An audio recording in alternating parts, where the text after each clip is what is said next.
Barakallahu fiik, jazakallahu khair. Bismillahirrahmanirrahim. Assalamualaikum warahmatullahi wabarakatuh. Alhamdulillah, alhamdulillah hamdan katsira thayyiban mubarakan fih, mubarakan alaih, kama yuhibbu rabbuna wa yarda. Wa usallim ala nabiyina al-karim Muhammadin wa ala alihi wa ashabihi wa man tabi'ahum bi ihsanin ila yaumiddin.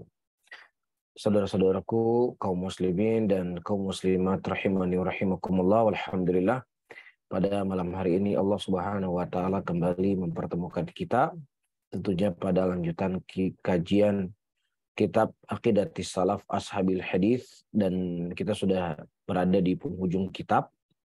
Ya, dan kita sudah membaca pada pertemuan yang lalu tanda-tanda dari ahlul bidah, tanda-tanda dari ahlul ahwa, dan para ulama kita, tidak hanya Imam Shawbuni rahimahullah dalam kitab Aqidatis Salaf Ashabil Hadis, begitu juga para ulama-ulama yang lainnya. Ya, mereka jadikan di dalam kitab mereka ya membahas tentang ya sikap dan mauqif ahlus sunnah kepada ahlul bidah. Ya, sikap ahlul haq kepada ahlul batil, yang mana kebencian mereka kepada ahlul batil bukan dikarenakan personalnya, bukan karena pribadinya, tetapi murni bencinya ahlus sunnah kepada ahlul batil dikarenakan mereka menolak kebenaran dan menyebarkan kebatilan. Ya, dan ini tentunya ada asal dari agama kita, dari Al-Qur'anul Karim dan juga hadis-hadis Nabi SAW, dan sikapnya para ulama kita dalam menghadapi ahlul bidah dan menghadapi ahlul ahwa. Nah, di antara hal yang disebutkan oleh Imam Shawbuni rahimahullahu taala, kata beliau, Sami'tu al-Hakim yaqul sami'tu Abul Hasan Muhammad bin Ahmad al-Hamdali di Baghdad yaqul sami'tu Muhammad ibn Ismail at-Tirmidzi yaqul kuntu ana wa Ahmad ibn al-Hasan at-Tirmidzi inda Imamuddin Abi Abdullah Ahmad ibn Hanbal.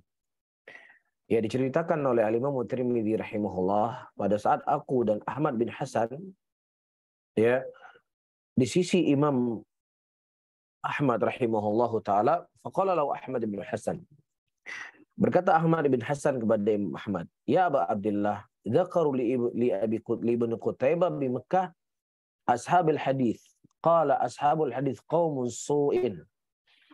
Wa ya Aba Abdullah, wa Imam Ahmad, dzakaru, disebutkan kepada Ibnu Qutailah, dzakaru, mereka menyebutkan dari Ibnu Qutailah di Mekah bahwasanya ashabul hadis, dia berkata bahwasanya al-hasbul hadis itulah qaum su.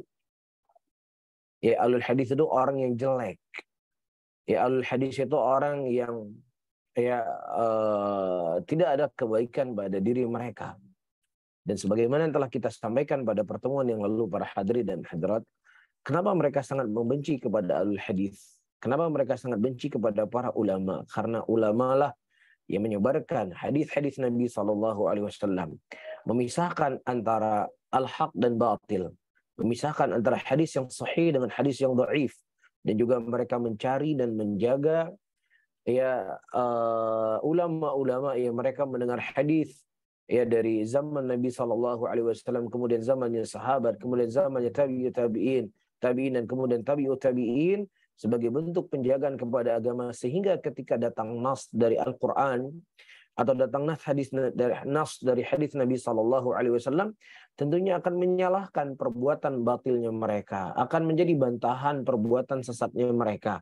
Ia akan meluruskan kekeliruan yang mereka lakukan, karena memang tabiatnya manusia, kecuali siapa yang dirahmati oleh Allah Subhanahu wa taala, ketika diluruskan kesalahannya, ketika dikritik perbuatannya, itu tidak ada manusia yang sanggup menerima kecuali orang-orang yang memang diberikan taufik dan hidayah oleh Allah Subhanahu wa taala, karena memang kebanyakan manusia dia tidak akan suka ketika dia dikritik. Ya, dia akan mencari segala cara untuk membersihkan dirinya dari kritikan-kritikan tersebut.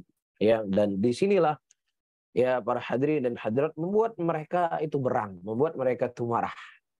Ya, apalagi yang dikritik adalah sesuatu keyakinan yang mereka bangun yang dengannya mereka mengajak manusia kepada keyakinan tersebut dan mereka meyakini keyakinan itu akan mengantarkan mereka ke dalam surga, kemudian dikatakan bid'ah, kemudian dikatakan keliru, kemudian dikatakan salah, kemudian dikatakan menyimpang, ya tentunya ini sangat berat buat seseorang. Maka disinilah kemudian menjadi sebab utama di antara sebab-sebab ahlul bidah itu sangat benci kepada ahlul hadis. Ya sampai-sampai disebutkan bahwasanya ahlul hadis al-qamsu. Nah, ketika Imam Ahmad rahimahullah mendengar bahwasanya mereka menyebutkan ashabul hadis sebagai qamsu, qama Ahmad ibnu Hanbal rahimahullahu taala. Imam Ahmad tadinya duduk, tiba-tiba beliau berdiri, wa yanfud thawbahu. Ya, dalam keadaan beliau jadi yanfud itu nafadha itu artinya seperti seseorang yang dia membuat bajunya seperti ini ketika ingin menghilangkan darinya debu. Ya, dan ini isyarat-isyarat yang digunakan oleh Imam Ahmad rahimahullah, mungkin rasa bencinya beliau, dan beliau berkata zindiqun zindiqun hatta dakhala al-bait. Ya, beliau lagi sedang duduk dengan mereka, kemudian beliau berdiri dan mengatakan zindiq, zindiq, dan kemudian beliau masuk ke rumah beliau. Subhanallah.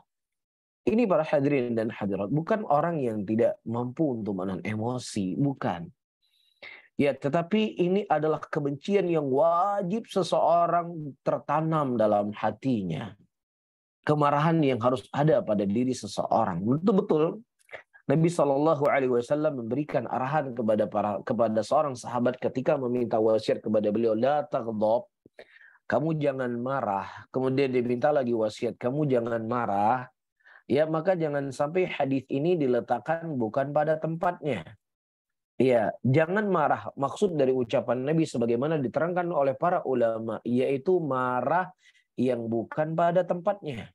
Tetapi adapun seseorang marah pada tempatnya, ya, ketika agama Allah diinjak-injak, ketika hadis Nabi SAW dihina, ketika kehormatan Rasulullah SAW dilecehkan, ketika syariat Allah dijadikan bahan tertawaan, dan begitu juga orang-orang yang mereka menyebarkan kebaikan dari kalangan para ulama, ar-rabbaniyun, alul hadis, yang mereka telah menghabiskan umur dan waktu harta mereka untuk mencari hadis-hadis Nabi SAW, maka tentunya seorang yang beriman, yang ada iman dalam hatinya, akan ada kemarahan dan kebencian orang-orang yang mencela ya para ulama tadi.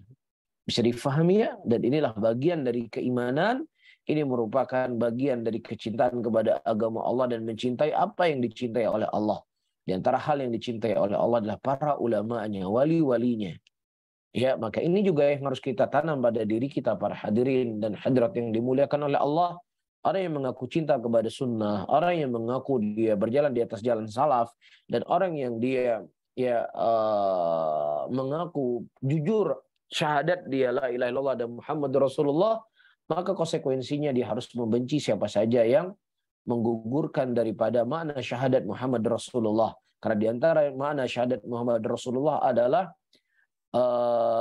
beribadah sesuai dengan apa yang disyariatkan oleh Allah. Nah, para ulama mereka membawa hadis-hadis Nabi SAW untuk menerangkan kepada umat agar bagaimana mereka bisa menerapkan agama yang dipraktekkan oleh Nabi. Kemudian orang-orang seperti ini dicela dan dihina dan lain sebagainya, maka kita harus ada kebencian pada mereka. Jelas ya? Baik. Kemudian sami'tul Hakim Aba Abdillah yaqul sami'tu Aban Nasr Ahmad ibn Sahal al-Faqih bi Bukhara yaqul sami'tu Aban Nasr ibn Salam al-Faqih yaqul laisa syai'un athqalu ala ahli al-ilhad wa la abghadu ilaihim min sima'il hadith wa riwayatihi bi isnadihi. Aku mendengar Imam Hakim Aba Abdillah berkata, aku mendengar Aban Nasr Ahmad ibn Sahal al-Faqih di Bukhari, jadi di Bukhara, dia berkata, aku mendengar Aban Nasr ibnu Salam al-Faqih mengatakan, laisa syai'un, tidak ada sesuatu yang paling berat kepada alul ilhad, kepada orang-orang yang mereka mengubah-ubah syariat Allah, ya orang-orang yang mereka mengubah-ubah nama-nama Allah, mengubah sifat-sifat Allah Subhanahu wa taala, tidak ada yang paling berat kepada mereka. Wala abghadhu ilaihim, dan juga tidak ada yang paling mereka benci min sima'il hadis, ya, kecuali ketika mereka mendengar hadis Nabi SAW riwayatnya dengan sanad-sanadnya. Kenapa alasannya? seperti yang saya sebutkan tadi dan juga telah kita terangkan pada pertemuan yang lalu. Baik. Kemudian para hadirin dan hadirat rahimani rahimakumullah, disebutkan Sami'tu al-Hakim yaqul sami'tu Syekh Abu Bakar Ahmad ibn Ishaq ibn Ayyub al-Faqih wa huwa yunadhir rajulan. Faqala Syekh Abu Bakar, haddathana fulanun. Faqala lirrajul da'na min haddathana. Ya, aku mendengar Hakim, ya, dia pada waktu itu aku mendengar Syekh Abu Bakar Ahmad ibn Ishaq ibn Ayyub al-Faqih, dia sedang mendebati seseorang. Berkata Syekh Abu Bakar, ketika dia mendebati seseorang, tentunya para ulama kita membawa hadis dari Nabi Sallallahu Alaihi Wasallam, kan begitu? Iya, mereka membawa athar dari para sahabat Rasulullah Sallallahu Alaihi Wasallam. Nah, ketika beliau membawa athar tersebut, haddatsana fulanun, telah teriwayatkan kepada si fulan, maksudnya beliau membawa silsilah hadis. Faqala lahu rajul, kemudian seorang laki-laki berkata, da'na min hadatsana, tinggalkan kami dari haddatsana ini. Ila mata haddatsana? Sampai kapan engkau selalu haddatsana, haddatsana, haddatsana? Sampai kapan? Orang sudah naik ke bulan, ya orang sudah membuat besi, bisa terbang, ente masih haddatsana, masih haddatsana. Ya subhanallah. Ya para hadirin dan hadirat rahimani wa rahimakumullah, mungkin kita berhenti sampai di sini karena di sini sudah iqamah, sudah qomat. Insyaallah kita lanjut selesai sholat. Barakallahu fiikum wa jazakumullahu khairan.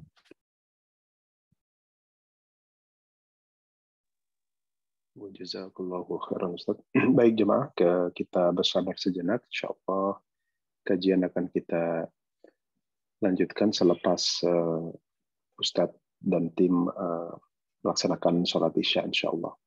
Barakallahu fikum.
Ya. Baik, kita mulai. Bismillahirrahmanirrahim. Alhamdulillah ya hamdan katsira thayyiban mubarakan fih. Mubarakan alaih kama yuhibbu rabbuna wa yarda. Wa usalli wa usallim ala nabiyyina al-karim Muhammadin wa ala alihi wa ashabihi wa man tabi'ahum bi ihsanin ila yaumiddin.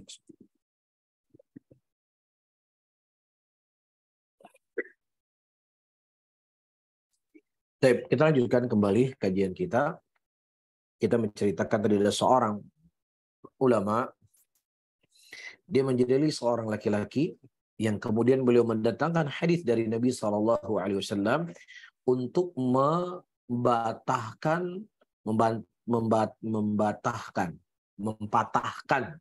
argumentasinya mereka. Dengan apa beliau patahkan? Beliau mematahkan argumentasinya mereka dengan hadis Nabi SAW. Nah, ketika dia mendengar ulama ini menyampaikan hadis dari Nabi SAW, dia berkata, "Da'na min haddatsana." Tinggalkan dari kami ya dari haddatsana. Ila mata haddatsana. Sampai kapan kita harus pakai haddatsana? Jadi kalau kita pakai haddatsana, kita akan berada dalam satu petak. Ya kita nggak bisa menggunakan akal kita nggak bisa menggunakan logika kita nggak bisa menggunakan nikmat yang Allah Subhanahu wa taala berikan kepada kita untuk berpikir. Subhanallah. Padahal akal yang Allah Subhanahu wa taala berikan kepadanya untuk dia berpikir, ya tunduk kepada zat yang telah mendatangkan kepadanya nikmat dan zat yang telah mendatangkan kepadanya hidayah. Telah menurunkan kepadanya Al-Quran, mendatangkan kepadanya seorang Rasul. Seharusnya akalnya itu tunduk dan patuh kepada apa yang diturunkan oleh Allah. Bukan justru dia menggunakan akalnya, dia menggunakan logikanya, ya sesuai dengan hawa nafsu. Dan kita lihat, karena syahid yang ingin kita sampaikan, bagaimana sikap para ulama kita. Ketika mereka mengatakan, mendengar ada orang-orang mengatakan, da'na min haddatsana ila ma tahaddatsana, faqala syekh law qum ya kafir. Berdiri engkau wahai kafir. Fala yuhillu laka an tadkhula dari ba'da hadza abada. Dan tidak halal untukmu untuk masuk ke rumah saya setelah ini selama-lamanya. Pertama, beliau mengkafirkan orang-orang yang mereka menolak hadis Nabi SAW, melecehkan hadis Rasulullah, seakan-akan Nabi SAW datang kepada kita untuk mengekang kita, seakan-akan Nabi SAW datang kepada kita untuk memberikan malapetaka untuk kita, seakan-akan Nabi SAW datang kepada kita untuk menghancurkan hidup kita. Subhanallah. Tidaklah Nabi SAW datang kepada kita kecuali untuk kebaikan kita, para hadirin yang dimuliakan oleh Allah dan hadirat. Ya, saya sebutkan contoh di antara sekian banyak contoh. Ya, Nabi SAW memberikan kepada kita wejangan yang kalau wejangan Nabi ini bisa kita praktekkan dalam kehidupan kita, kita akan bahagia, kita akan tenang hidup kita. Rasulullah SAW mengatakan, apabila dalam urusan dunia, unduru man asfala minkum, lihatlah kepada orang yang di bawah kalian, wala tunduru man fawqakum, jangan kalian lihat orang yang ada di atas kalian. Ya Rasulullah minta kita melihat orang yang ada di bawah kita, sehingga akan tertanam rasa qanaah dalam hati. Ya, tertanam rasa cukup dalam hati, tertanam rasa syukur di dalam hati kita. Ya, sehingga dengan rasa qanaah tadi, dengan rasa cukup tadi, tidak ada hasad hati kita kepada orang lain. Tidak ada rasa iri dengki kita kepada orang lain. Karena kita sudah merasa cukup apa yang telah Allah berikan kepada kita. Karena kita sering melihat ke bawah. Begitu juga nggak ada keinginan untuk berlomba-lomba dengan manusia. Ketika manusia memiliki fasilitas A, fasilitas B, fasilitas C. Yang kemudian kita, ya para hadirin dan hadirat yang dimuliakan oleh Allah, memaksa diri meminjam uang di bank, ya dengan sistem riba, ya, dan kemudian akan membuat hidupnya hancur, akan membuat hidupnya susah. Ya, dan itu tidak perlu untuk saya ceritakan siapa yang mereka terlibat di dalam ini, semuanya dia akan merasakan penderitaan. Ya, ketika kita mendengar bagaimana sedihnya orang-orang yang mereka harus dikejar oleh rentenir, ya, untuk menutupi hutang, ya, maka hakikatnya hidup mereka lebih kacau dari apa yang kita dengar dari ceritanya. Dan ini semuanya adalah apa? Melanggar satu hadis Nabi SAW. Untuk kita sering melihat ke bawah, ya, agar kita lebih merasa bersyukur dan tidak memaksa diri untuk hidup di luar batas kemampuan yang kita miliki.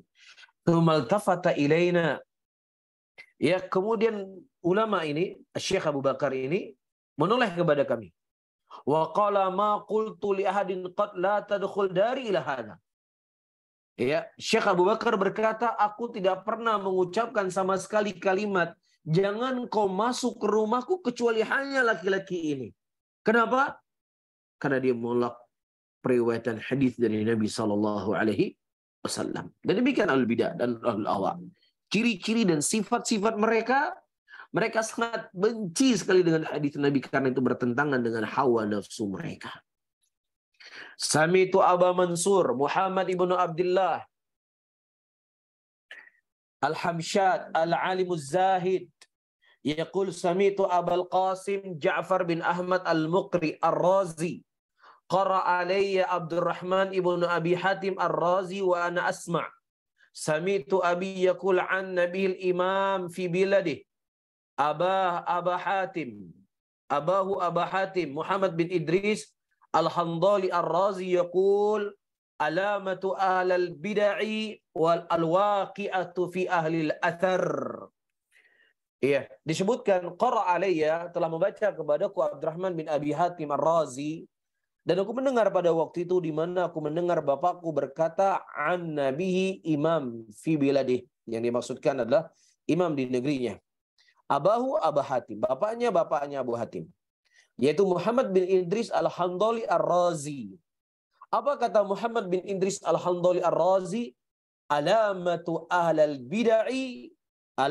ahlil bid'ah, tanda-tanda ahlul bid'ah, ciri-ciri ahlul bid'ah, al-waqi'atu fi ahlil athar. Mereka itu menjatuhkan, menghina, mencela, membenci ahlul athar. Padahal ahlul athar itu nggak ada yang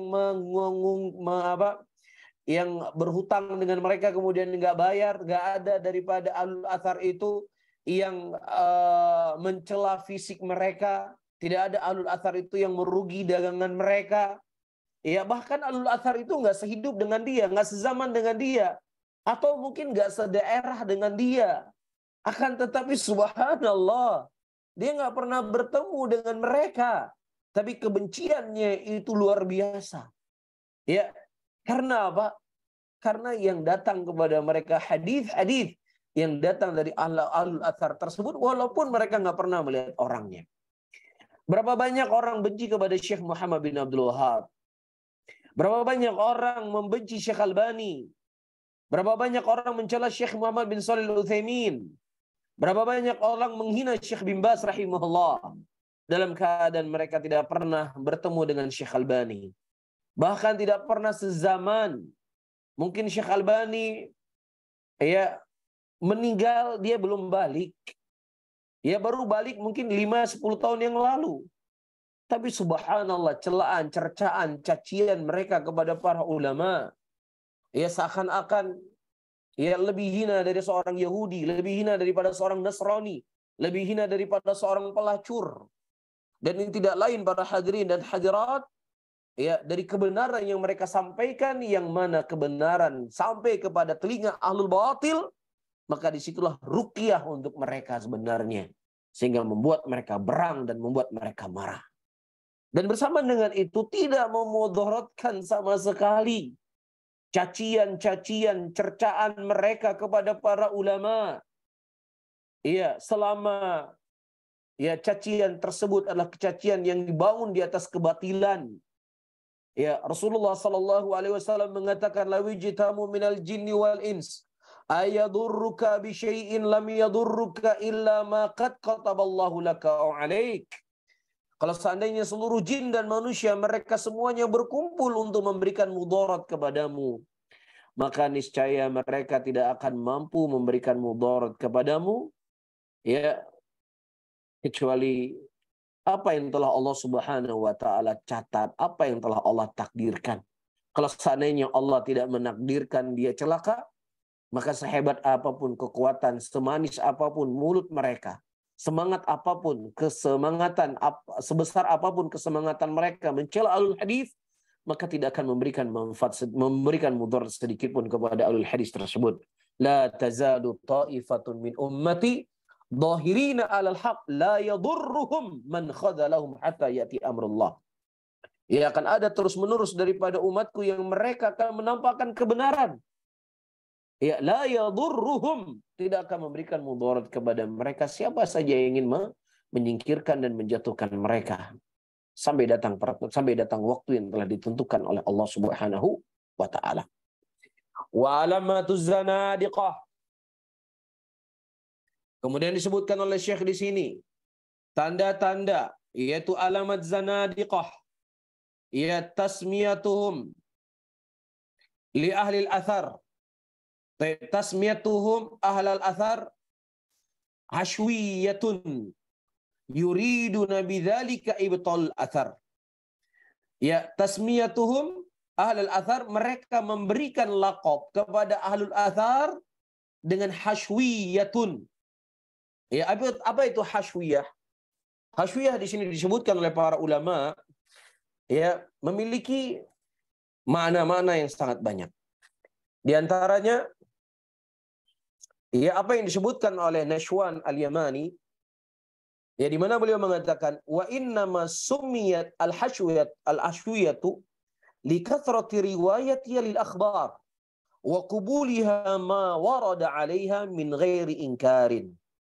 Dan hanya saja dinamakan hashwiyah dikarenakan banyaknya riwayat dari khobar-khobar dan mereka menerima ma warada 'alaiha min ghairi inkar. Ya, mereka menerima khobar-khobar tersebut tanpa ada ingkar. Ya, kalau seandainya itu adalah berita, jadi itu secara makna. Jadi kepada hadirin dan hadirat yang dimuliakan oleh Allah Subhanahu wa taala, ya, kalau seandainya seseorang menerima apapun yang disampaikan oleh orang tanpa dia mengingkari, ya, semua dia terima ucapan manusia, maka tentu kita katakan hashwiyah ini adalah mana yang tidak benar. Tapi kalau seandainya, ya, para hadirin yang dimuliakan oleh Allah Subhanahu wa taala, yang dimaksudkan adalah datang khabar dari Nabi sallallahu alaihi wasallam dan kemudian dia tidak mengingkari dan menerima seluruh apa yang datang dari Nabi sallallahu alaihi wasallam, maka ini adalah sebuah kemuliaan. Ini adalah sebuah kehormatan. Ya, ini adalah sebuah pengorbanan untuk mencintai Nabi Muhammad sallallahu alaihi wasallam. Namun yang mereka inginkan ahlul batil, ahlul bidah, melaqabi ahlus sunnah sebagai hasyawiyah, ya, sebagai bentuk celaan dan cercaan mereka ini orang-orang jumud, mereka ini orang-orang yang mudah ditarik ke kiri dan mudah ditarik ke kanan, yang mau hanya terima saja apa yang datang dari Nabi sallallahu alaihi wasallam. Padahal kita diberikan akal oleh Allah, Mas. Hanya dua perkara. Ya, pertama adalah kebenaran yang datang dari Allah dan Rasulnya. Yang apa saja yang menyelisih dari Allah, menyelisih dari sunnah Rasulullah sallallahu alaihi wasallam, itu semuanya adalah syaitan. Semua adalah bisikan iblis. Apakah yang mengucapkan itu manusia, ya, ataukah yang lainnya? Ya, itu semua adalah ucapan iblis, itu ucapan syaitan. Sebagaimana kata Al-Imam Syafi'i rahimahullah, qulu ulumi siwal Quran mashghalah ila al-hadith wal fiqh fid din. Al-ilmu ma qala fi haddatsana wa ma siwa dzalika waswas syaitani. Ilmu itu adalah apa yang di dalamnya Al-Quran dan hadis Nabi sallallahu alaihi wasallam dan fikih. Dan ilmu itu adalah sesuatu yang ada sandarannya kepada Al-Quran dan Sunnah Rasulullah. Dan selain daripada yang tersandarkan kepada Al-Quran dan Sunnah, adalah was-was dari syaitan. Jadi sekarang kita diperhadapkan dua hal. Kita menerima apa yang datang dari Allah Subhanahu wa taala, ikut apa yang dikhabarkan oleh Allah dan Rasulnya, atau yang kedua, Anda mengikuti hawa nafsu Anda yang sebenarnya itu semua bisikan syaitan, itu semuanya bisikan iblis, tetapi Anda menganggap itu adalah sebuah kemajuan, Anda menganggap itu sebuah kemodernan, Anda menganggap itu adalah sebuah kebebasan dalam berpikir, dan sebenarnya Anda adalah perangkap dari iblis itu sendiri. Bisa difahami ya? Maka disinilah seseorang, para hadirin dan hadirat yang dimuliakan oleh Allah Subhanahu wa taala, tinggal memilih orang yang punya akal sehat, yang dianggap sehat Allah dan Rasulnya, atau memilih jalan yang dianggap sehat oleh orang-orang yang sebenarnya tidak sehat akalnya. Baik. Kemudian para hadirin dan hadirat rahimani wa rahimakumullah. Wa alamatul qadariyah. Jadi beliau menyebutkan secara umum tanda-tanda dan sifat-sifat ahlul batil adalah bencinya mereka kepada ahlus sunnah, bencinya mereka kepada ahlul athar. Baik. Dan kemudian beliau merinci satu persatu. Ya, alamatul qadariyah, orang qadariyah, apa yang mereka namakan kepada ahlus sunnah? Tasmiyatum ahlus sunnati mujabbirah. Ya, al-qadariyah mereka menamakan ahlus sunnah itu sebagai jabariyah. Al-mujabbirah yaitu jabariyah. Apa keyakinan jabariyah? Jabariyah meyakini bahwasanya Allah Subhanahu wa taala telah memaksa seorang hamba, ya, sehingga seorang hamba itu tidak punya pilihan. Jadi kalau memang dia dipaksa oleh Allah berbuat taat, ya udah dia taat. Kalau seandainya Allah memaksa dia berjudi, dia sebagai penzina, dia sebagai pelacur, ya sudah. Itu yang dia alami, yang dia jalani, dan dia bersyukur saja apa yang ditetapkan oleh Allah. Iya, Ahlus Sunnah dituduh mujabirah ketika Ahlus Sunnah membantah orang-orang Al-Qadariyah, yang mana Qadariyah meyakini bahwasanya Allah Subhanahu wa taala menciptakan kebaikan. Adapun kejelekan tidak diciptakan oleh Allah Subhanahu wa taala. Kejelekan itu adalah buat ciptaan manusia. Karena nggak mungkin Allah Subhanahu wa taala menciptakan kejelekan.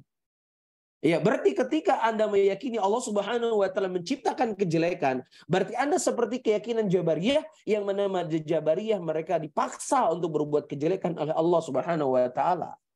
Maka inilah sebuah tuduhan yang tidak beralasan sama sekali, tuduhan yang tidak ilmiah. Tuduhan yang dibangun di atas kebohongan, di atas kedustaan. Karena Ahlus Sunnah adalah kelompok yang mereka berada di atas kebenaran, berjalan di atas sunnah Rasulullah SAW. Mereka bukan seperti kelompok Al-Qadariyah, dan mereka tidak seperti kelompok Al-Jabariyah. Tapi mereka berkeyakinan Allah Subhanahu wa taala yang menciptakan kebaikan, dan Allah juga yang menciptakan kejelekan. Tetapi bersama dengan itu Allah Subhanahu wa taala memberikan pilihan kepada manusia. Allah memberikan ikhtiar kepada manusia. Dia memilih yang baik ataukah dia memilih yang jelek. Ya, dan Jabariyah tidak berkeyakinan bahwasanya manusia itu punya pilihan. Manusia itu dipaksa menurut Qadariyah. Jelas ya? Dan ini bukan keyakinan Ahlussunnah sama sekali. Nah, disinilah titik kesalahannya para hadirin dan hadirat yang dimuliakan oleh Allah. Ahlul batil. Ya, mereka mencela Ahlussunnah dari zaman dahulu sampai hari ini.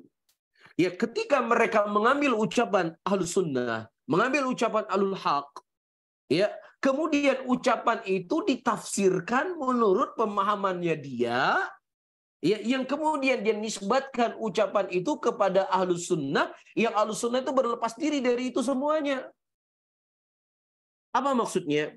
Ketika Ahlus Sunnah mereka mengatakan, ya, kita tidak boleh pergi ke kuburan. Yang maksud dan tujuan pergi ke kuburan itu adalah mendatangi si mayit dan meminta kepada si mayit. Itu yang disampaikan. Kan jelas apa yang disampaikan. Kemudian apa yang mereka simpulkan? Oh, lihat nih golongan ini nih.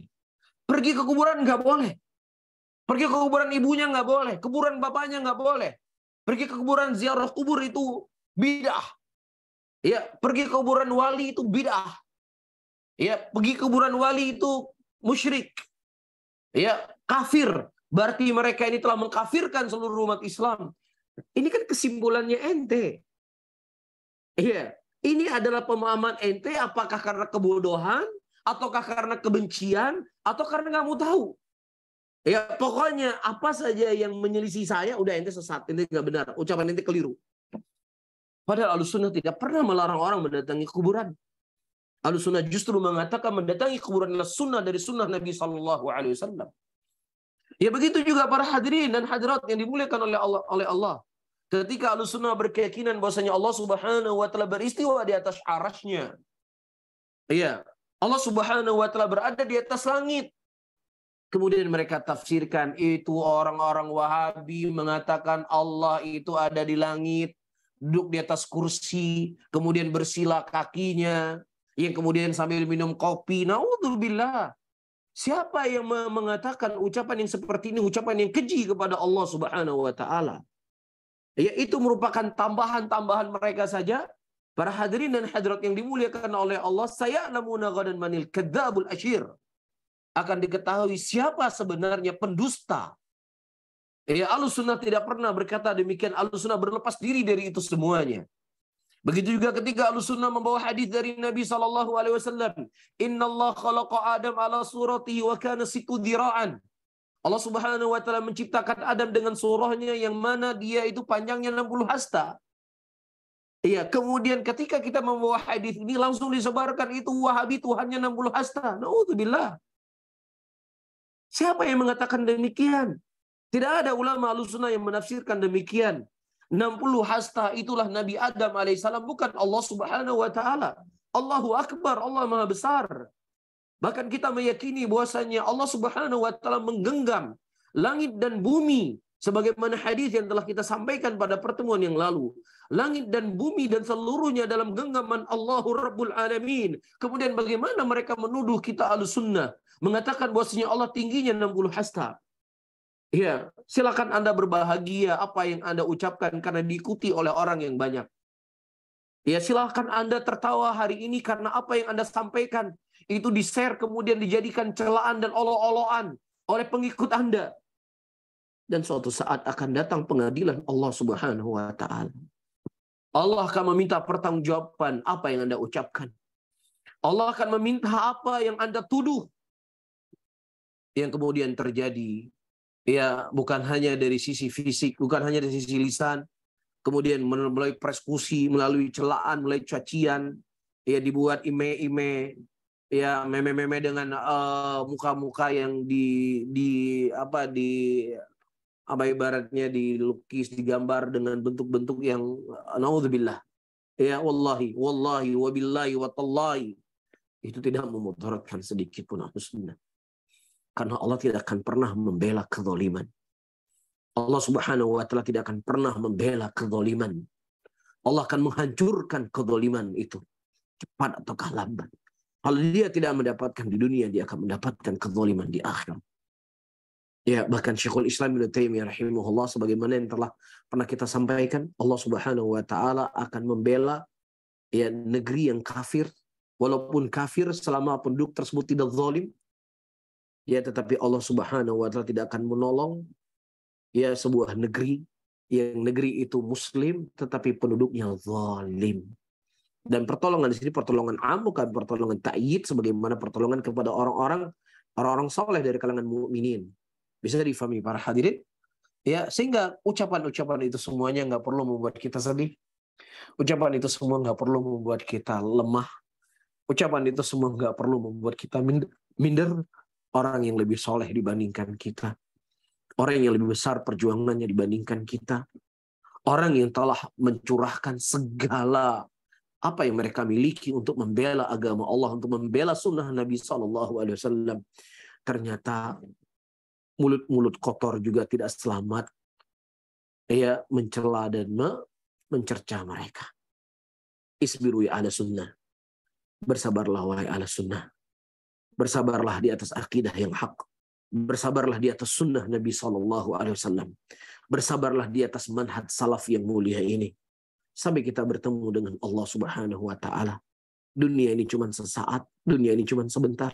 Kalaupun seandainya kita sulit, seandainya kita susah, ya seandainya ruang gerak kita sempit, ketahuilah. Ya, surga Allah Subhanahu wa taala, surga Allah itu sangat luas.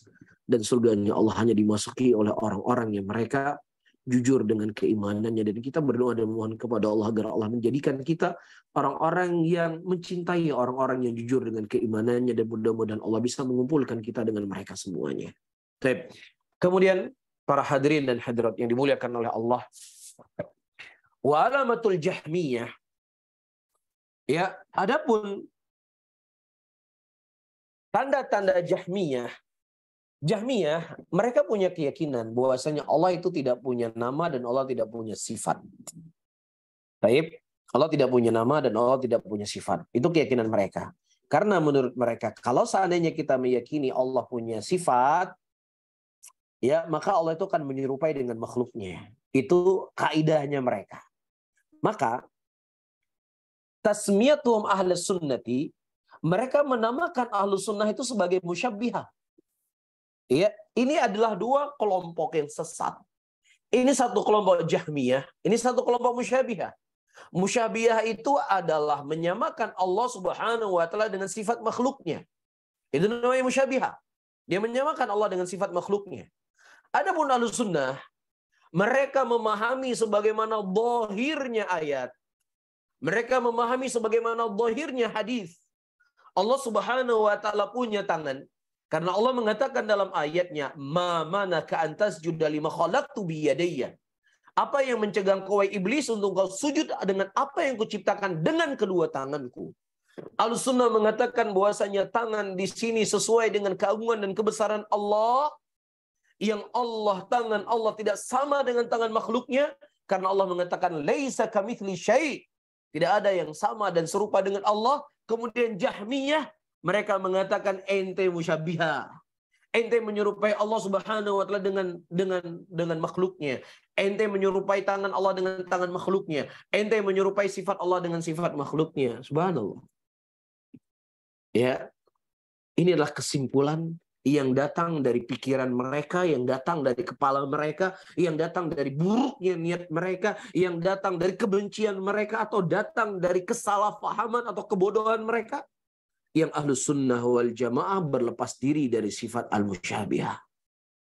Ahlus sunnah tidak pernah mengatakan Allah sama dengan makhluknya. Tetapi mereka meyakini apa yang Allah khabarkan, apa yang dikhabarkan oleh Nabi SAW, dalam keadaan mereka tidak menyamakan kaifiyahnya antara makhluk Allah dengan makhluknya, tetapi kaifiyahnya mereka serahkan kepada Allah Subhanahu wa ta'ala. Baik. Jadi sekarang para hadirin akhir, kita sudah membaca 3 ya. Kita sudah baca Zanadiqah, kita sudah membaca Jahmiyah tadi, dan kita juga sudah membaca Al-Qadariyah. Jadi semua ahlul batil ini, semua ahlul bidah ini, yang menjadi kekeran mereka siapa? Yang mereka kekerkan adalah ahlus sunnah. Ya, jadi harus siap ketika kita menjadi seorang ahlus sunnah. Karena dari semua ahlul bidah, dari semua ahlul batil, mereka berbeda-beda keyakinan mereka berbeda-beda ya pemahaman mereka, tetapi mereka bisa bersatu ketika mereka menyelisih ahlus sunnati wal jamaah. Baik. Wa alamatur Rafidhah. Rafidhah adalah sebuah kelompok yang mereka mengaku mencintai ahlul baitnya Rasulullah sallallahu alaihi wasallam. Dan mereka mengkafirkan siapa saja yang tidak berlepas diri dari Abu Bakar dan tidak berlepas diri dari Umar bin Khattab radhiyallahu taala anhu. Dan tidak berlepas diri dari Ummul Mukminin Aisyah radhiyallahu taala anha, maka mereka adalah orang-orang yang benci dengan ahlul bait. Ya, itu keyakinan mereka. Maka sebalikan dari Rafidhah adalah Nasibiyah. Nasibiyah adalah kelompok yang mereka membenci ahlul baitnya Nabi SAW.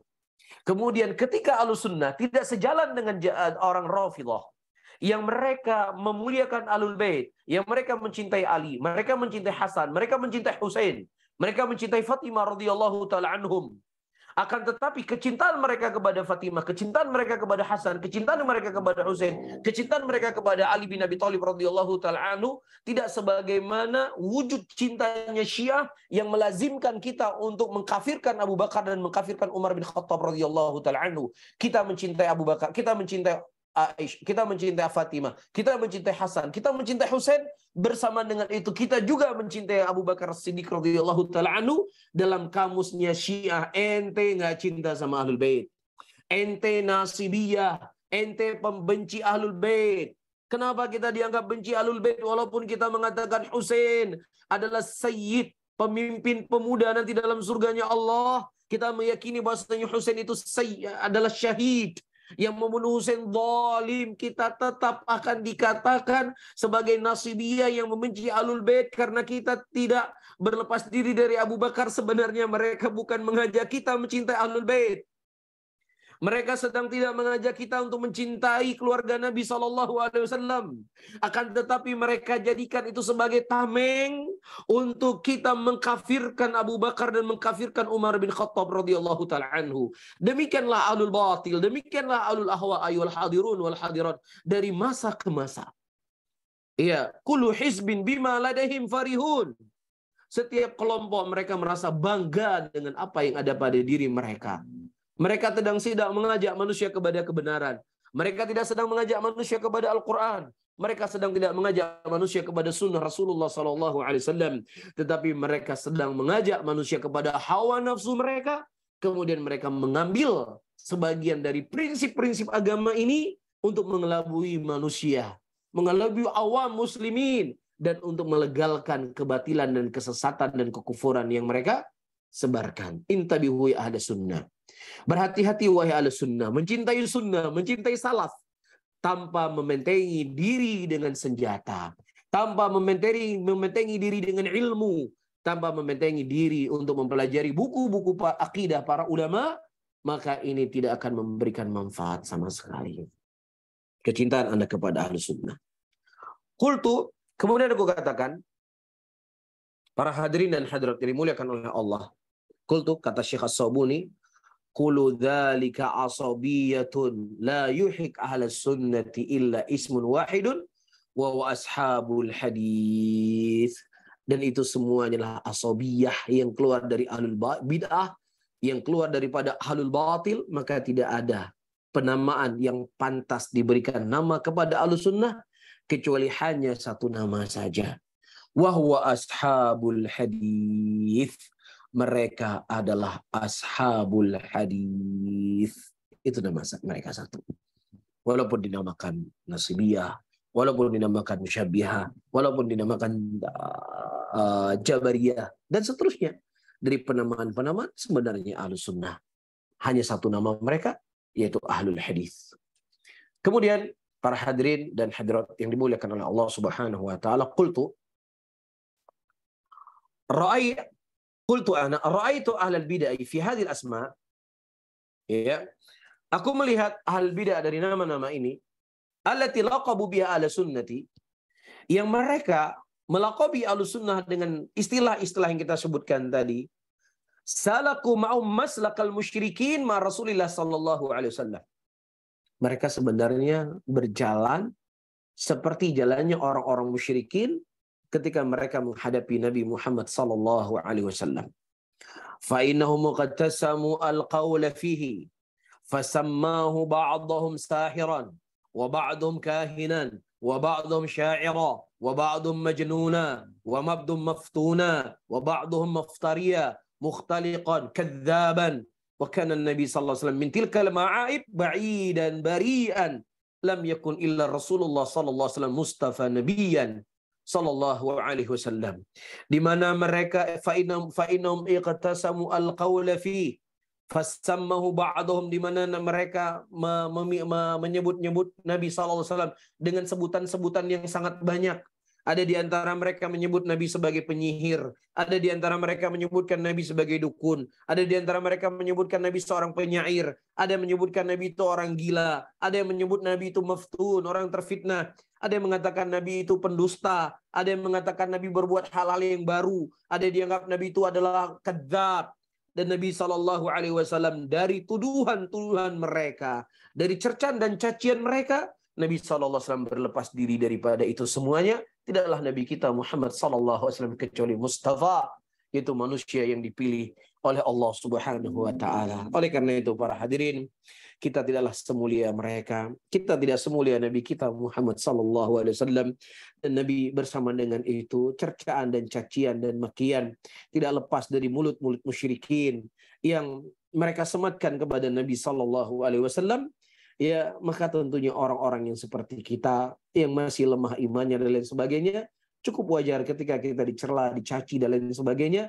Namun yang perlu kita ambil pelajaran, kesabaran Nabi kita SAW itulah yang harus kita jadikan sebagai pelajaran. Seperti yang kita sebutkan tadi, dunia ini cuma sesaat, tidak akan memberikan ya efek mudarat sedikit pun kepada orang-orang yang mereka selalu berada di atas kebenaran selama dia jujur kepada Allah Subhanahu wa ta'ala. Namun sebaliknya, ketika banyaknya ahlul batil, banyaknya orang yang menyebarkan kebatilan, dan banyaknya pendukung-pendukung kebatilan, ketika mereka ya berjalan bukan di atas ridhonya Allah Subhanahu wa ta'ala, maka ya itu akan menjadi buih seperti buih-buih yang ada di lautan. Wa amma zabadu fayadhabu jufa wa amma ma yanfa'u nas fayamkuthu fil ard. Adapun buih di lautan walaupun jumlahnya banyak, maka tidak akan memberikan manfaat kepada manusia, tetapi sesuatu yang memberikan manfaat kepada manusia, maka itu akan kekal selama-lamanya. Sehingga kita berdoa dan memohon kepada Allah agar Allah memberikan petunjuk kepada kita, memberikan hidayah kepada kita untuk bisa mencintai alul haq dan bisa berjalan di atas jalannya alul haq tersebut, dan agar kita juga bisa dikumpul dengan mereka dan sejalan dengan jalannya mereka. Amin ya rabbal alamin. Qala Allah azza wa jalla, Allah mengatakan, unduru, lihatlah, kaifa darabu lakal amthal fadallu fala yastati'una sabila. Bagaimana mereka membuat perumpamaan-perumpamaan tentang engkau ya Muhammad, maka sesatlah mereka, mereka tidak sanggup mendapatkan jalan untuk menentang kerasulanmu. Baik, kemudian saya baca sedikit lagi. Ashabul hadithi isabatun min hadil ma'ayib. Ya bariyatan naqiyatan zaqiyatan naqtaqiyatan walaysu ila ahlus sunnati mudhiyah wasiratil mardiyah wasubul sawiyah wal hujajul baligh wal qawiyah. Adapun ashabul hadith adalah kelompok yang mereka dari aib-aib ini semuanya bariyah, mereka berlepas diri, mereka suci, mereka terhindari dari tuduhan-tuduhan dan cacian itu semuanya. Laisa ila ahlus sunnatil mudhiyah, tidaklah ahlus sunnah kecuali mereka adalah orang yang terang dengan hidayahnya, dan perjalanan mereka adalah perjalanan diridhoi oleh Allah, jalan mereka adalah jalan yang lurus, dan hujjahnya mereka adalah hujjah yang kokoh, hujjah yang kuat. Wa qad wafaqahumullahu jalla jalaluhu litiba kitabihi wa wahyihi wa khitabihi wal iqtida' bi rasulihi sallallahu alaihi wasallam fi akhbarihi allati amara fiha ummatahu bil ma'ruf min al qawli wal amal wa zajrahum fiha anil munkari minhuma. Dan Allah Subhanahu wa taala telah memberikan taufik kepada mereka Ahlus Sunnati wal Jamaah untuk mengikuti Alkitab, mengikuti wahyu, dan mengikuti apa yang dikhabarkan oleh Allah Subhanahu wa taala. Dan mereka diberikan taufik oleh Allah untuk mengikuti Nabi sallallahu alaihi wasallam dalam akhbar-akhbarnya. Apa yang Allah Subhanahu wa taala perintahkan kepada umatnya untuk menyampaikan bil ma'ruf, menyampaikan umatnya dengan yang ma'ruf dari ucapan dan amalannya, dan mengingatkan mereka dari mungkar ya dan kebatilan yang ada di dalamnya. Wa anahum ala tamassuki bi siratihi wal ihtida' bi mulazamati sunnatihi wa syara sudurahum limahabbatihi wa mahabbati a'immati syariatihi wa ulama'i ummatihi wa man ahabba qauman fa minhum yaumal qiyamah bi hukmi Rasulillah sallallahu alaihi wasallam al mar'u ma man ahabba. Wa anahum, dan Allah Subhanahu wa taala menolong mereka untuk berpegang teguh di atas sirahnya Rasulullah sallallahu alaihi wasallam, dan mereka dibantu oleh Allah untuk mengambil petunjuk dengan berjalan di atas sunnah Nabi Muhammad sallallahu alaihi wasallam, dan mereka diberikan kelapangan dada-dada mereka oleh Allah untuk mencintai Nabi sallallahu alaihi wasallam dan mencintai ulama-ulama yang membuat syariat daripada ulama-ulama umat ini. Dan siapa yang mencintai suatu kaum, maka Allah Subhanahu wa taala akan membangkitkan mereka dengan kaum tersebut sebagaimana hukum yang dihukumi oleh Nabi sallallahu alaihi wasallam. Ya almar'u man ma'aman ahab, seseorang itu tentunya bersama orang yang dia cintai. Wallahu taala alam bisawab, ilmu indallah subhanahu wa taala. Mungkin ini bisa saya sampaikan, insyaallah kita lanjutkan pada pertemuan yang akan datang.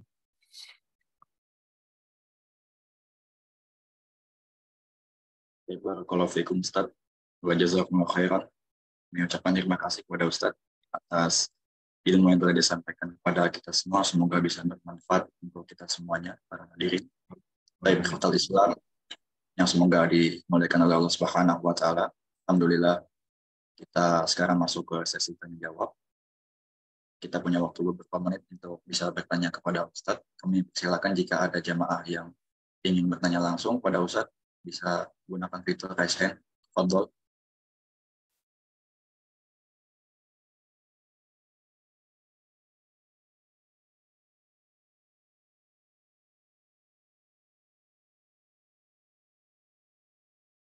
Ya, silakan jemaah.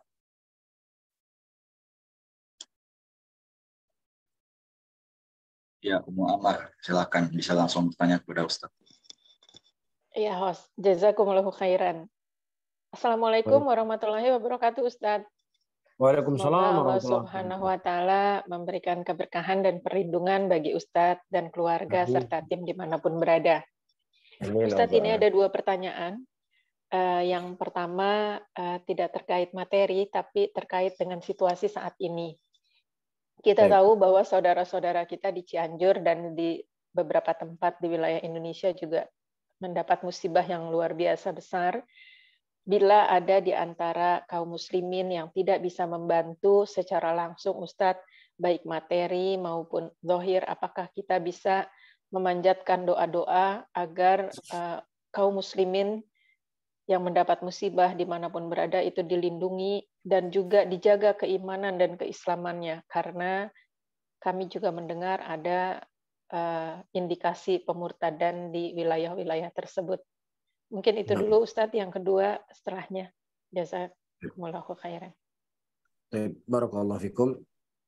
Para hadirin dan hadirat rahimani wa rahimakumullah.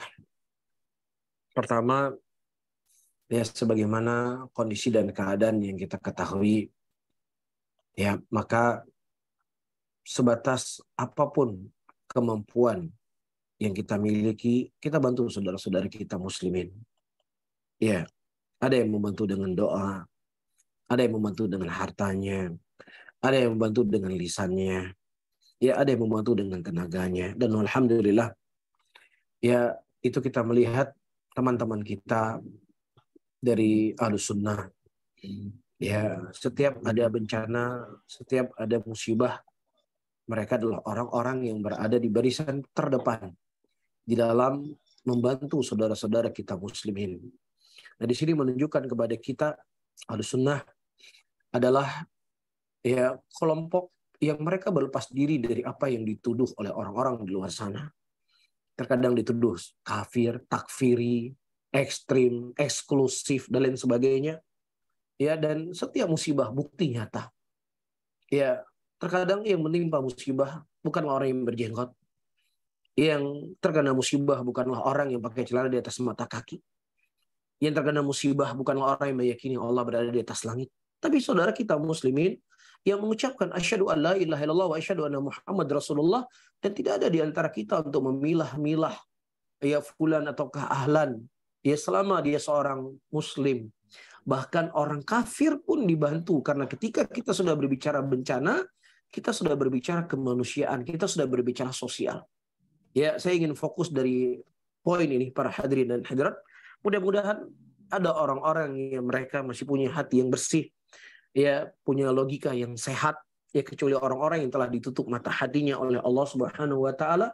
Ya, terbantahlah apa yang selama ini mereka tuduhkan kepada Ahlus Sunnati wal Jamaah eksklusif dan lain sebagainya, tuduhan-tuduhan yang keji, tuduhan-tuduhan yang batil. Ya, apalagi terkadang punya keyakinan kalau mereka kuat semua kita akan dibunuh, kita semua akan diusir dan lain sebagainya, dari hal-hal yang keluar dari kepala mereka, entah mimpi dari mana dia dapat atau wangsit-wangsit dari mana dia mereka dapatkan, tapi ini sebagai bukti nyata. Ya, bukan kemudian kita membanggakan diri kita, tidak, tetapi ini adalah panggilan keimanan dari teman-teman kita semuanya yang Masya Allah, semoga Allah menolong mereka, membantu mereka, ya memberikan kesabaran kepada mereka dan memberikan pahala yang besar kepada mereka yang telah terjun langsung ke lapangan untuk memberikan ya bantuan kepada saudara-saudaranya muslimin, tanpa memandang kamu madhabnya apa, tanpa memandang kamu keyakinan apa. Selama kamu manusia dan kamu butuh bantuan, insya Allah teman-teman kita akan membantu. Dan itu tidak hanya terjadi di Cianjur, terjadi di Aceh, terjadi di mana-mana saja. Ya, kita dapatkan teman-teman kita bahkan ketika terjadi di Aceh, dari Jakarta turun, dari hampir seluruh Indonesia turun. Begitu juga ketika kejadian di sana semua turun. Ya, maka teman-teman yang lainnya, saudara-saudara muslimin yang lainnya, tentunya ketika mereka tidak punya kemampuan untuk membantu dari sisi harta, ya atau mungkin sulit untuk memberikan bantuan, tapi setidaknya ada doa yang kita selipkan di antara doa-doa kita. Ya, semoga Allah memberikan kesabaran kepada saudara kita muslimin, memberikan pahala yang besar kepada mereka, ya, dan memberikan petunjuk dan hidayah kepada mereka, dan mudah-mudahan musibah ini menjadi pelajaran untuk kita semuanya, untuk selalu mengintrospeksi diri kita untuk menjadi orang yang lebih baik. Wallahu a'lam bishawab. Barakallahu fikum. Ya Ustadz, jazakumullahu khairan wa fikum barakallah. Ternyata itu kaitannya sama materi ada ya Ustadz, bagaimana bermuamalah yang dicontohkan oleh Ahlus Sunnah. Yang kedua Ustadz, pertanyaannya, mohon penjelasannya Ustadz, mohon maaf kalau ini pertanyaannya salah Ustadz. Kenapa para Rafidah itu membenci para sahabat, juga Ummul Mukminin Ustadz? Dan bagaimana bila ternyata di dalam satu kelompok belajar kami ada orang Syiahnya Ustadz, yang biasanya tidak pernah mau membahas segala sesuatu masalah agama dan selalu bilang semuanya baik-baik saja. Jazakumullahu khairan atas nasihat Ustadz. Wa anti jazakillah khairan. Baik, para hadirin dan hadirat rahimani wa rahimakumullah. Kenapa orang Syiah mereka sangat benci kepada sahabat Nabi SAW? Maka pertama jawabannya telah dijawab oleh Al-Imam As-Sabuni rahimahullahu ta'ala, di mana dari tanda-tanda ahlul bidah mereka sangat benci kepada orang yang membawa athar dari Nabi SAW, karena dengan itu semuanya akan membongkar kebatilan dan kesesatannya mereka. Baik. Kemudian yang kedua, kenapa lewat jalur sahabat mereka datangi? Karena ya mereka, para hadirin, kalau seandainya mereka mencela Islam langsung, mereka kekerkan Islam langsung, mereka cela langsung Nabi Muhammad SAW, para hadirin dan hadirat yang dimuliakan oleh Allah Subhanahu wa taala, maka orang yang paling awam pun tahu kalau seandainya apa yang mereka serukan adalah kesesatan. Apa yang mereka serukan adalah kekufuran, apa yang mereka ajak adalah kebatilan. Mereka tahu. Tetapi mereka banting setir. Ya, yang mereka celah adalah sahabat Rasulullah SAW dengan dalih untuk memuliakan ahlul baitnya Nabi SAW. Tujuannya mereka sebenarnya apa? Tujuan mereka adalah hasil ketika di tengah-tengah di hati-hati manusia, ya, sudah tidak percaya lagi kepada sahabat Rasulullah SAW. Ketika kita datangkan ini Abu Bakar kafir. Ketika kita datangkan Aisyah, ini anaknya orang kafir, dia pelacur. Ketika kita datangkan ucapan Abdullah bin Umar, ini anaknya taghut. Ketika kita datangkan dari Abu Hurairah, ini orang yang baru masuk Islam. Atau lain sebagainya. Yang kemudian ketika itu sudah terstigma dalam hati seorang muslim, dalam benak seorang muslim, maka otomatis dia akan menolak hadis-hadis yang datang dari dari sahabat tersebut. Nah, ketika mereka telah menolak hadis-hadis dari para sahabat tersebut, apa yang mereka amalkan? Apa yang kemudian mereka jadikan sebagai pijakan? Ya, jadi inti yang mereka ingin adalah menjauhkan manusia dari Islam, menjauhkan manusia dari sunnah Nabi SAW dengan cara yang mereka gelitikin adalah sahabat Nabi SAW, yang ujung-ujungnya sama. Manusia akan menolak hadis-hadis Nabi, yang hadis Nabi itu adalah penjelasan tentang bagaimana tentang Islam itu sendiri. Akhirnya keluarlah pikiran-pikiran mereka, ya, dan membawa tafsir Al-Quran. Allah Subhanahu wa taala memerintah dalam surah Al-Baqarah, memerintahkan untuk menyembelih sapi-sapi. Oh, sapi di situ maksudnya adalah Abu Bakar dan Umar. Kan otaknya mereka keluar. Ya, kemudian untuk memuliakan wali-wali mereka, kotoran wali mereka itu dikumpulkan, kemudian pada hari-hari tertentu dilaburkan di badan-badan mereka dari kotoran-kotoran imam-imamnya mereka itu semuanya. Itulah agama menurut mereka. Ya, dan kemudian menolak kesucian dan kemuliaan hadis-hadis Nabi SAW. Jadi sebenarnya mereka ingin menjauhkan manusia dari Islam dengan cara menjauhkan manusia dengan hadis Nabi SAW. Cuman yang jadi kekeran mereka adalah sahabat Rasulullah SAW. Bisa difahami para hadirin? Allah lebih. Nah, bagaimana sikap kita? Kalau saya jadi seorang awam, dari awam yang kemudian terpengaruh dengan Syiah, kita nasihati dia, kita ingatkan dia, ya, bahwasanya ini merupakan ini jalan yang keliru, ini jalan yang salah. Kita bawa referensi dari para ulama kita. Tapi kalau seandainya dia tetap kekeh dengan keyakinannya dia, dan kemudian dengan keberadaannya dia dikhawatirkan dia akan memberikan tashwish, memberikan kalimat-kalimat dia masukkan kepada di komunitas-komunitas kita, maka tentunya para hadirin dan hadirat, ketika ada wabah atau ketika ada hama yang masuk ke kebun kita atau tanam kita, kita mencari sesuatu bahan untuk menghilangkan hama tersebut. Padahal itu cuma sekedar dunia. Bukankah menjaga hati seseorang itu lebih, menjaga hati komunitas itu lebih dijaga daripada cuma menjaga hama-hama yang merusak tanaman kita? Wallahu a'lam bishawab.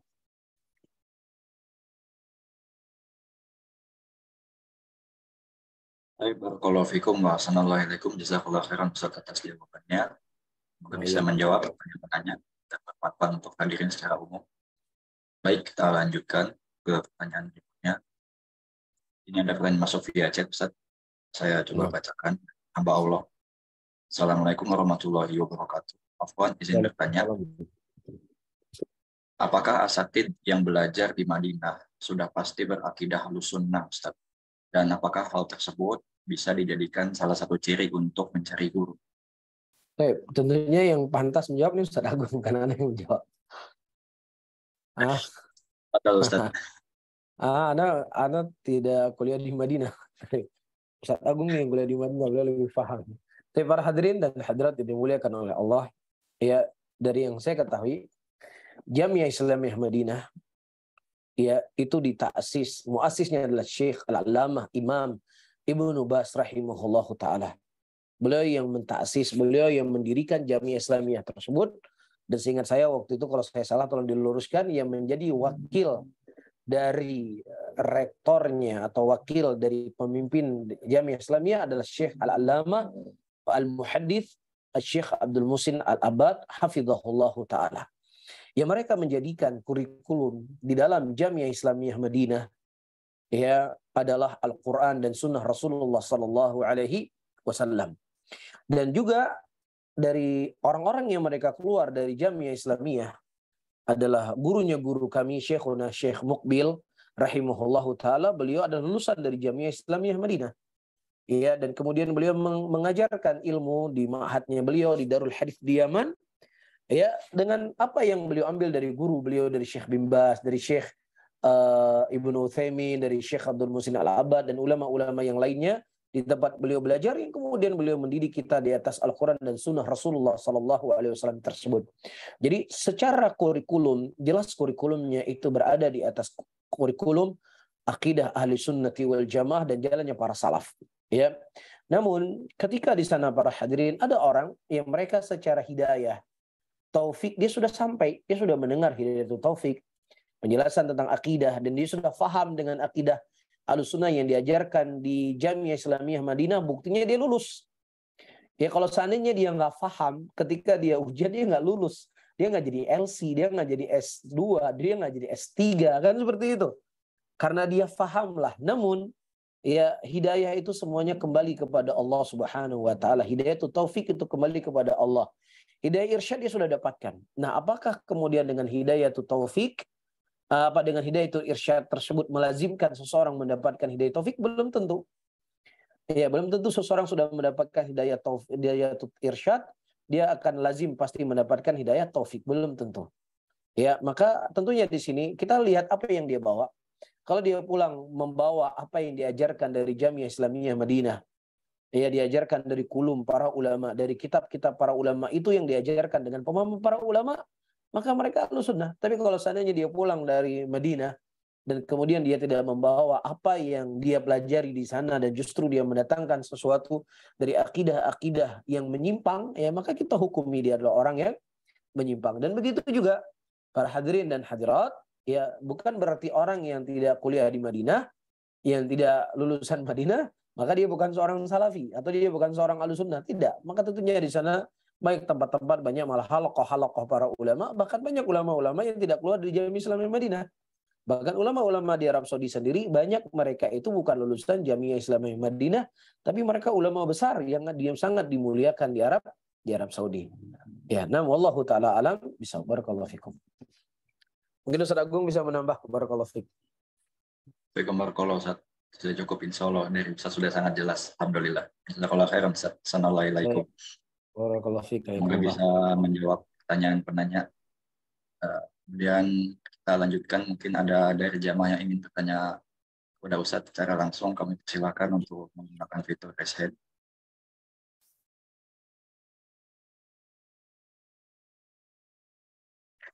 Masih adakah? Kalau sudah tidak ada, mungkin kita cukupkan, Ustaz.